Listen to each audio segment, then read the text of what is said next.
Vamos a darle la bienvenida a nuestro primer invitado esta noche. Esta semana nos acompaña Luis Roel Alba. Él es abogado constitucionalista, también excongresista. Luis, ¿cómo estás? ¿Cómo estás, Pancho? Un gusto saludarte en tu programa, ya que estamos para poder discutir sobre estos temas tan Sí, importantes, ¿no? Que son de coyuntura, pero que lamentablemente va a tener un impacto en los próximos 5 años. sí. Creo que tú te encuentras ahorita en una posición más o menos privilegiada por tu experiencia política, por tu experiencia legal y, como lamentablemente tu partido no logró, No participó. no participó, pues, digamos, Inclusive yo antes de que mi partido decidiera, o sea, no pudiera participar por ya los temas que creo que todo el público conoce, ujú, yo había decidido no participar porque lamentablemente en la lista había gente que yo no compartía y ujú, ni principios ni valores que creo que el partido se defiende y que ellos ya los habían, ya los habían elegido. claro, ya los habían nombrado para Sí. participar, ¿no? Ahora, tu lectura un poco de lo que está pasando en este momento, ¿no? Desde las elecciones el día domingo hasta lo que vemos el día de hoy. A ver, para empezar, el día domingo, y te lo digo por experiencia propia, porque mis padres fueron a votar con mis tías en San Borja. ¿Que tiene más de 70 años? No. Tienen están por el 60, así todo, pero fueron a votar y tuvieron que esperar bastante tiempo para que iniciaran ya las mesas, Ujú, para que se instalaran. Y eso fue como a las 11 de la mañana. ujú, Estamos hablando a 11 de la mañana, cuando en verdad deberían estar ya claro, listas a las 8. exacto. O sea, 3 horas ya esperando. Y me dijeron que habían varias personas que llegaban y decían, no, aún no está. ¿Pero qué? ¿Es porque faltan personeros? ¿O porque faltan los miembros de mesa? No, los miembros de mesa estaban, los personeros estaban. ¿Qué faltaban? O faltaba la impresora, que no tenía Ujú, la tinta o la tinta estaba seca. claro, El sistema, el tan famoso sistema que habían conseguido, que habían adquirido, tampoco estaba porque no ujú, había internet. O porque el sistema se había caído. sí, O peor, no había el material ujú, físico. Entonces ya empezamos primero con 3 horas de demora. claro, Luego, si eso fue como dice, ¿no? El ejemplo en San Borja, luego vamos viendo que, por ejemplo, hubieron en San Juan del Lurigancho, en San Bartolo, en todo lo que es Lima Sur, Miraflores, San ujú, Isidro. Entonces, dices, oiga, como que acá ya ha habido una especie de tendencia a que esto está yendo por el mal camino. sí, Y el mal camino a las 12 nos sale Piero Corbeto pidiendo disculpas diciendo que, bueno, ha pedido al jurado de elecciones de que amplíe. sí, Claro, lo amplía, pero ya todos los que estuvieron toda la mañana hasta las 12 ya se retiraron a sus casas. claro, Como tú lo mencionabas antes, había personas de la tercera edad que el voto es voluntario y sí, que, bueno, van en la mañana, los tienes 3 horas esperando, se van a retirar claro. y listo. Tiene cosas que hacer también, ¿no? Claro, tienen cosas que hacer, ya cumplió con su deber patriótico, el que no cumplió fue el Estado a través de la OMPE. Ujú, Punto. Y hay otras personas que dicen, oigan, yo estuve a las 3. Yo hoy tomo la foto tomo la foto ¿no? De mi reloj o de mi celular de que estuve a la hora, no se aperturó, ¿qué puedo hacer? O claro, peor, llego y bueno, son las 6 porque se amplió una hora más para la votación y me queda afuera. Como ha pasado con varios, ¿ah? sí, Que también se han quedado afuera porque se cerró a las 6 en claro, muchos locales y no pudieron ni siquiera acceder haciendo ya la cola desde temprano. ujú, Eso sin sumarle el maltrato que han tenido que tener los miembros de mesa, que han salido a las 2 de la mañana, 3 de la mañana. ujú, Muchos de ellos, porque, a ver, si has ampliado, primero se ha instalado tarde, has ampliado una hora más, y además con la sábana que tenías de acta de votación, era imposible que salieras temprano y que ese maltrato que han tenido, ujú. muchos de ellos que han tenido que repetir el plato porque han tenido que volver el lunes. Sí. ¿Qué solución encuentras tú a la situación? Porque vemos que definitivamente va a haber una parte de la población que no quiera aceptar los resultados finales, que dicho sea de paso, recién los veremos a mediados de mayo. Claro, bueno, el quien no pase una vuelta va a reclamar. Ujú. Eso es lo primero. Sí. O sea, ya sea Roberto Sánchez, ya sea Rafael López Aliaga, quien no pase va a reclamar. Porque ya con todos los sucesos que han sucedido el día domingo 12, Ujú, ya el proceso electoral tiene ciertos vicios ujú, que uno dice, oiga, el principio democrático, los derechos políticos de votar, ujú. no, de elegir y ser elegido. Ya tienes ahí un problema que inclusive, muchos podrían decir, por si acaso, lo que hizo el jurado de elecciones es ilegal. Porque, ojo, lo que el jurado en elecciones ha hecho algo que en la historia republicana reciente no ha sucedido Claro. nunca. Tener 48 horas para realizar la fecha de votación. Porque como siempre nos ha enseñado el jurado en esa elección y la OMP, y que lo vemos siempre desde que hemos tenido este sistema electoral, que nos dijeron, cada calendario electoral tenía fechas preclusivas. Ujú. Es decir, hay un día que se cerraba una etapa y se empezaba otra. Ujú. El 12 de abril, de día domingo, se cerraba la Sí. votación e iniciaba la otra, que era el tema del conteo de votos, el tema de ir a ver las impugnaciones, Sí. etcétera, etcétera. Ahora, con este precedente que ha hecho el propio Jurado Nacional de Elecciones, Claro. de permitir esta prórroga, esta extensión, llámese como fuere, y el supuesto que ponen ellos es, oye, estamos priorizando La el derecho Constitución. constitucional. Exactamente. antes Lo que ellos dicen es, hemos priorizado no la ley que está subordinada a la Constitución, sino la Constitución, que justamente, lo que acabo de mencionar, el principio democrático Ujú. y los derechos políticos. Ahora, si tenemos estos pedidos, que no solamente vienen de Renovación Popular, ¿no? Porque también hay otros partidos políticos, tal vez de menor envergadura, pero que igual están su ejerciendo su derecho a pedir que los peruanos puedan votar en igual de condiciones y que puedan votar, para comenzar. Si ya tenemos el hecho de que el día domingo, 12 de abril, se hace la prórroga para el día 13, ¿no podría el Jurado Nacional de Elecciones también decir, bueno, vamos a dar otro día más? A ver, lo que muchos han interpretado de esta ampliación del día lunes 13 para los locales que no se aperturaron el día domingo 12, era como, bueno, es una fecha complementaria. Ujú. Y habiendo utilizado este término, esta denominación que, ojo, no existe en la norma electoral, Ujú. es una figura que el jurado ha tenido que crear, como tú bien has señalado, la interpretación de la Constitución que está por encima de la ley electoral. Ujú. Muy bien, si se ha podido hacer esa fecha complementaria, ¿por qué no también hacerlo para quienes no pudieron ejercer su voto en diferentes lugares de Lima? Claro, por las razones que tú mencionaste, ¿no? Exactamente, ¿no? Claro, ahí tendría que ser el jurado quien tome esa decisión, que para muchos puede ser, ojo, si no le conviene o no le resulta conveniente, van a impugnarla esa decisión porque decir, oye, es ilegal porque vas más allá de lo que dice la ley. Ujú. Y por ahí puede ser de que va a un juzgado constitucional y dice, oye, efectivamente, ¿no? Ujú. El juez dice, eso ha infringido la ley electoral, el principio de legalidad, lo que marca lo que no puede hacer un funcionario público como es el funcionario de la OMP. Ahora, de la Jornada de Elecciones, perdón. Con- Y ahí va a haber un debate de, bueno, total, el Jornada de Elecciones es jurisdicción o no es jurisdicción. Si es jurisdicción, se le aplica lo mismo que a los jueces, aplico control difuso, interpreto la ley conforme a la Constitución y puedo crear estas figuras, Ujú.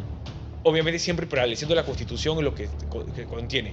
Por otro dice, no, esa no es una jurisdicción, porque la jurisdicción es lo que dice la Constitución, es el Poder Judicial, la jurisdicción arbitral y la de policía y Fuerzas Armadas. Y ahí queda. La jurisdicción electoral no existe. Ahora, pero el tema es, mientras tenemos estos debates que son bastante ricos, interesantes, además, claro. porque es algo que nunca ha ocurrido, ¿no? Nunca ha ocurrido, como te digo, o sea, primera vez que hemos tenido en una fecha, Sí. o sea, dos fechas, perdón, de elecciones generales. Sí. Nunca se ha dado, usualmente se da una fecha, se cierra y pasas a la siguiente. Pero mientras tenemos estos debates que son muy interesantes, el tiempo pasa y se acerca la fecha de la segunda vuelta electoral. Ese es el problema. ¿Qué cosa vamos a hacer en el interín? Porque A no ver, podemos tú tienes congelar acá el dos tiempo. problemas. Primero, a ver, los plazos. Todavía este tema de las observaciones, todo, tiene un procedimiento, unos plazos administrativos Ujú. que para que llegue hasta el Jurado Nacional de Elecciones se va a demorar, pongamos, aproximadamente unos 15 días hábiles, o sea, 3 semanas, ¿no? Porque el jurado recibe y pueda resolver sobre ese tema. Y estamos ahorita ya en la última semana de abril. Entonces, justamente cuando toca ya resolver quién en el conteo, las observaciones y todo, vamos a saber quién está virtualmente en segunda vuelta. Lo cual, vamos a ver si el jurado va a tener ahí el manejo político de muevo esto, porque lo puede mover, Ujú. del mi conteo, o lo resuelve y dijo, bueno, ya lo que hice fue ampliarlo un día más, esas son unas complementarias, ya no puedo ampliar más la situación porque se afecta el calendario electoral, puedo estar dándole más o menos, ya con el conteo, darle como una especie de adelanto a que los ciudadanos opten por una u otra opción, ¿no? Y puedo ya trastocar lo que es el principio democrático de igualdad de armas que tienen todos los candidatos cuando van a las elecciones. Porque claro, si tú ya ves que a tu candidato le faltan 2.000 votos, Claro. tú te dedicas a hacer campaña Sí. sobre ese grupo para que voten sobre tu candidato para que suba esos 2.000 votos y supera al Pero igual ya el día lunes 13 hubo entre 50 y 60.000 peruanos que fueron a votar de forma desigual. O sea, ya se abrió la puerta para la desigualdad de Exactamente. votación. Por eso mismo digo que tú tienes muchas aristas que el Ujú. jurado va a tener que tomar en cuenta. Y, como te menciono, ¿no? Hay un debate tanto técnico como académico sobre qué se puede hacer sin trastocar más lo que es el sistema electoral, lo que es la situación de los electores y el derecho al voto, Ujú. y también de los partidos. Porque, claro, los partidos tienen, pongamos, ¿no? Porque no solo estás pensando en el voto del presidencial, sino diputados, senadores y Claro. demás, que también tú puedes decir, me faltan, pongamos, ¿no? Carlos Álvarez, Le falta poco, ¿eh? que le falta poco. Falta poco para llegar al Senado. Por ejemplo, ¿qué pasa si dices, oigan, ¿saben qué? Un poquito más para que le robe tal vez a un diputado de que está más arriba, ¿no? Que está beneficiado, porque tú sabes que por el cifra repartidora, Sí. los que se benefician son los que están adelante. Entonces Ujú. le podría quitar un diputado a Keiko, un diputado A a López López Aliaga, Aliaga, incluso, o a Nieto. o a Nieto, ¿no? Ujú. Porque es en Lima. Entonces, todas esas situaciones hay que ir, o sea, va a tener que tomar el juego de las elecciones una evaluación. Y el segundo tema que te mencionaba es, ¿qué tan legitimado está la OMP con el titular que tienes? Porque, a ver, sabiendo que ya perdió legitimidad social, profesional, académica, política, el señor Corbeto, Ujú. ¿cómo él va a llevar a cabo la segunda vuelta?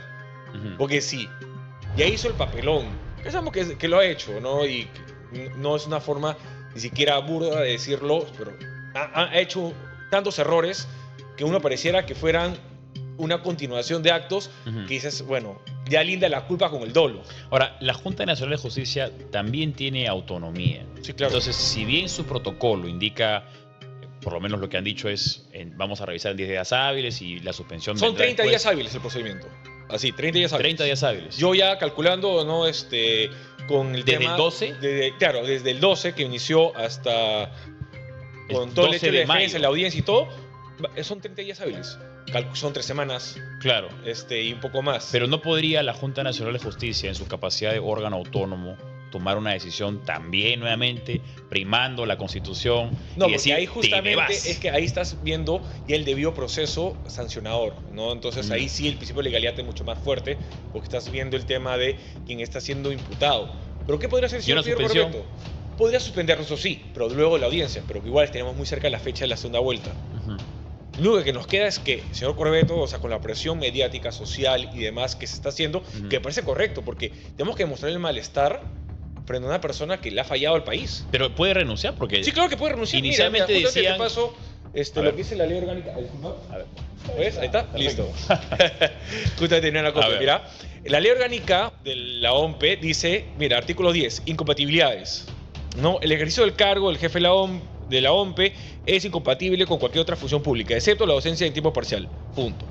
El cargo del jefe de la Oficina Nacional de Procesos Electorales es irrenunciable. Ahí se queda Corbeto, ahí dice, no, ¿no? Sí. Durante el proceso electoral de referéndum u otro tipo de consulta popular. Y él dice, ojo, no solo tengo este proceso electoral en curso, sino ya tengo también el de regionales y locales que empezó hace 3 semanas. Sí. Entonces, en teoría lo protegería hasta octubre inclusive. Sí. Pero ¿qué dice la segunda parte que ahí está? Mira, salvo que sobrevenga impedimento debidamente fundamentado. Eso también es súper subjetivo, o sea, es interpretable. ¿Quién No. quién determina que hay un... que hace... No, él puede renunciar, él dice. O sea, él puede renunciar cuando considere que durante el proceso electoral ha habido un impedimento. ¿Qué impedimento podemos advertir? Falta de legitimidad, para empezar. Primero, Ujú. que el máximo ente del sistema electoral, porque son 3, OMPE, RENIEC y el Jurado de Elecciones, el Jurado de Elecciones, que es el máximo ente en justicia electoral, lo ha denunciado. Esto acá no hace referencia a un impedimento de carácter cognitivo físico. No. Sobrevenido. Dice, es abierto. Puede ser tanto un hecho objetivo como subjetivo. Pero ojo, subjetivo tenemos, oye, legitimidad social, ya la perdiste. Y objetivo, una denuncia del Jurado de Elecciones, con quien tú compartes el sistema electoral, ese ente te dijo, ya no confío en ti, Con la denuncia penal. la denuncia penal.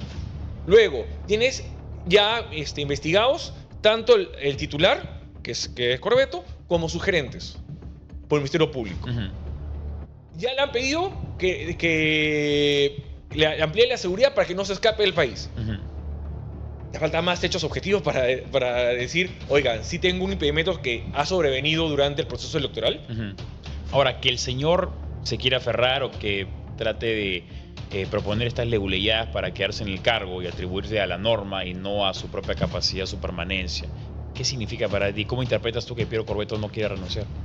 Yo creo que, a ver, todo funcionario público tiene que servir al país. O sea, por eso que se cambió el término de funcionario a servidor público. ¿Por qué? Porque se entiende que en la gestión pública todo funcionario tiene y se debe al país.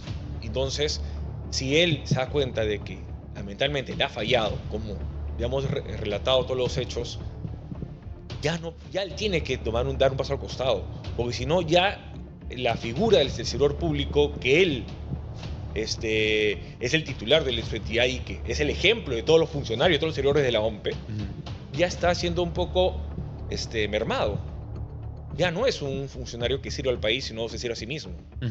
Y eso es bastante preocupante. ¿Tú crees que ha habido fraude o ante qué estamos? No, a ver, tendríamos que tener unas pruebas bastante directas, por ejemplo, como te decía, ¿no?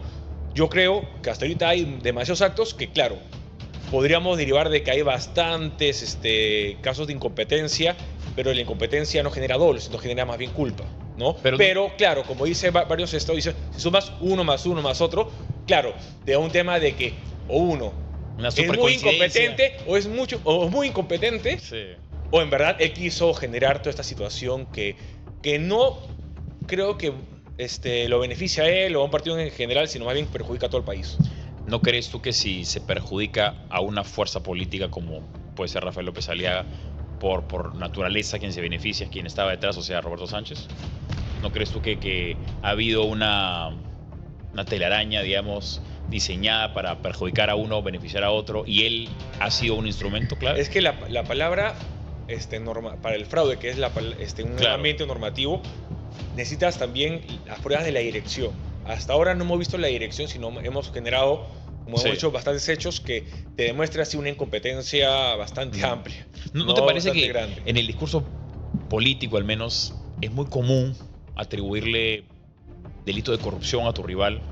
O hasta a Dina Boluarte le decían Dina asesina, ¿no? A pesar Claro. de que el homicidio calificado también tiene que ser corroborado por el Poder Judicial. Exacto. Y la corrupción lo mismo. Pero en el caso de fraude, ahí la gente se muere de miedo al decir fraude. Es que para el tema de fraude, sobre todo fraude electoral, tú estás atacando los cimientos de la democracia. Entonces, tú decir fraude electoral, estás dando una estocada al sistema democrático en donde todos nosotros convivimos y que se respetan nuestras libertades y derechos, que va a ser muy difícil luego levantarte. Entonces creo que por eso que tanto los analistas como los abogados y que han salido comentando y analizando esta situación son muy cuidadosos en decir esa palabra porque saben el peso que tiene, ¿no? Decir fraude electoral en nuestra situación, en un Perú que en los 90 vivimos fraude electorales tras otro y que están comprobados y que ahí sí hay pruebas. Acá decirlo es un poco como volvernos a los 90s y no estamos en una situación de dictadura ni nada. Entonces tenemos que... Pero no tiene que haber dictadura para que haya necesariamente obviamente. un fraude, ¿no? No, claro que no, pero vuelvo a repetir. ¿Por qué tú me dices, o la Claro, pregunta claro. es, ¿por qué es tan potente esa palabra fraude electoral? Porque sería revelar que la democracia no existe. Exactamente, que la democracia ha fallado y un Estado de Derecho, un Estado constitucional de Derecho es un pilar fundamental, es muy fuerte decirlo. ¿Cómo te imaginas lo que va a pasar después del 28 de julio? O sea, la situación como en la que te digo, estamos. el que los CAM adviertan que se han venido perjudicados por esta situación, todos van a reconocer las elecciones de los ganadores. ¿Pero solamente el candidato o crees también que los militantes y simpatizantes? Yo creo que los militantes, yo creo que también todos los que se han visto involucrados y se han visto perjudicados. Porque, por ejemplo, pongamos la propuesta que mencionan los que están reclamando ante la OMP, que dicen, hagamos una complementaria. Si la complementaria beneficia a un partido sobre otro respecto a candidatos a diputados y senadores, los que están en las bancadas que han perdido a uno u otro miembro, van a reclamar durante los 5 años. Y a ese grupo parlamentario no lo van a querer ver en su vida, y a los que apoyaron las complementarias también. Claro. Por eso que yo cuando veo a Keiko Fujimori peleándose con López Aliaga, digo, oigan, si ustedes no hacen las paces en el Congreso y no suman fuerzas, no van a poder bloquear al bloque de la izquierda. ¿Cómo ves la composición de de las cámaras parlamentarias, porque tenemos, claramente, hay partidos semejantes, como es el caso de Fuerza Popular y Renovación Popular, que podrían incluso enfrentarse a segunda vuelta, pero vamos a ver. Y por otro lado tenemos aún Ahora Nación con Juntos por el Perú, que también tiene semejanzas. Y ojo, Y luego si tienes tú a dos revisas- que son un poco incógnitos. O sea, claro, pero no. Revisa quiénes están saliendo y por los noticieros el día domingo, quiénes son los representantes de obras de Belmont. Sí. Son personas que han participado en Perú Libre, han estado en el gobierno de Pedro Castillo. Ujú. O sea, su línea es bastante clara. No son los NNs que se pensaban en su momento. No. Por eso le digo, hay que revisar bien quiénes están saliendo. Ujú. Por eso que yo ahora que yo estaba revisando los perfiles de cada uno, digo, oigan, si ahorita están que se matan por el tema de la segunda vuelta, si no hacen las paces en julio, puede ser de que por estar peleados en 5 años, quien no dé la vuelta sean en el Ujú. Congreso, sea la izquierda. Sí. Porque va a tener, como tú dices, Juntos por el Perú, Ahora Nación, los de obras, que inclusive han perdido su líder porque Belmont ha dicho que se renuncia a la política. Sí. Entonces ya perdieron la cabeza de quien debería liderarlos y estos están libres. Ujú. Y por su línea de donde han estado militando, han estado trabajando, ha estado en la izquierda. Y el partido, el de Nieto, ¿cómo lo Bueno, ves? Nieto va a ser una especie de centro bisagra. ¿Por qué? Pero digamos, él representa a ese sector, vamos Progre. a llamarlo progre, caviarón, que suele Exacto. tener incluso una mayor rivalidad con el fujimorismo y con el porquismo. Por eso mismo, por eso le digo bisagra, porque va a estar en el medio. Porque Ya. acuérdate que también la izquierda no es que le guste mucho a los progres de los caviares. Claro. Miren lo que ha pasado en este Congreso, ¿no? Perú Libre los tenía como aislados a los Juntos por el Perú, inclusive a Betty Chávez la alejó cuando se empezó a caviarizar. Sí. Entonces, él va a estar en el medio, literalmente, porque ambos extremos no les gusta ese centro Ujú. progresista o caviar. Ujú. Entonces, tienes dos extremos y un puente que puede ser para uno o para otro, que es esta bisagra, que es Partido por el Buen Gobierno. O sea, si no se unen, yo creo Claro. que... Por eso sí digo, se están diciendo ahorita, espero que sea como dice, en el ardor del contexto político. Claro. Pero si no piensan unirse más adelante, yo lo veo muy complicado para el país y para todos Ujú. respecto de la sumatoria de votos que vamos a tener en la Cámara de Diputados y Ujú. en la Cámara de Senadores, porque están tal cual, ninguno tiene una mayoría absoluta, Sí. ¿no? Inclusive, sumando López Aliaga con Keiko, si tú sumas En Juntos por el Perú, senadores, más o menos tiene la mitad, pero en tiene la diputados, mitad, pero por eso tiene la diputados, mitad, no tiene tú digas, Sí. tiene 70 o tiene, no, perdón, tiene 40 o Claro. tiene 50, no, tiene 31. Claro. O sea, el último conteo tiene 31 sumando ambos. Tiene una mayoría simple. no. Ujú. No tiene una mayoría absoluta como para poder decir, bueno, yo puedo sin necesidad de buen gobierno. Exacto. No, yo necesito Sí. ahora buen gobierno para poder frenar la arremetida de la izquierda. Ujú. ¿Qué le espera a Acción Popular? Acción Popular ahora está primero en la vía judicial viendo el tema del reclamo ya contra la OMPE y el Juez de las Elecciones por las decisiones que se tomaron en contra del partido que no nos permitió participar en estas elecciones generales. Y esperemos de que, si bien no nos pueden restituir el derecho a participar, el tema de la inscripción no se pierda por un tema que ha sido ajeno a nosotros. Eso es por un lado. Ujú. Y por otro, participar en las elecciones de secretario general que se vienen a nivel nacional, tanto como en diferentes regiones, como también a nivel nacional. Y tenemos también las elecciones internas para candidatos a gobierno regional y alcaldías. Ujú. Entonces, el partido sigue vivo, sigue participando internamente con aspiraciones a octubre de este año. ¿Crees tú que el proceso para volver a tener la inscripción va a ser difícil o van a conseguirlo? Porque Mira, yo creo que tras todo lo que se ha demostrado cómo está funcionando el sistema electoral, creo que tenemos pruebas de sobra para decir de que tenemos un caso sólido. Ujú. Porque no se ha tratado de manera desigual. ¿Cómo es el caso desigual? ¿Por qué al APRA se le permitió subsanar y a la Acción Popular no? Es Sí, el pues. mismo caso. Fue arbitrario, por no decir menos, ¿no? Exactamente. Y bueno, creo que por lo menos están ahora ustedes en una posición de poder hacer política desde afuera, como ha hecho Acción Popular y como hacen los partidos institucionales que no tienen que tener una presencia en el Parlamento para hacer política, ¿no? Exactamente, y por eso nosotros seguimos activos tratando de utilizar estos espacios que, como tú nos permites, y te agradezco por ello, Ujú. de seguir participando y analizando y comentando Sí. la situación de nuestro país. Bien, Luis Roel Alba, abogado constitucionalista y también ex congresista, estuvo con nosotros. Luis, siempre un placer conversar Muchas gracias, contigo. Pancho, Gracias y por estamos a tu acompañarnos. servicio. Bien.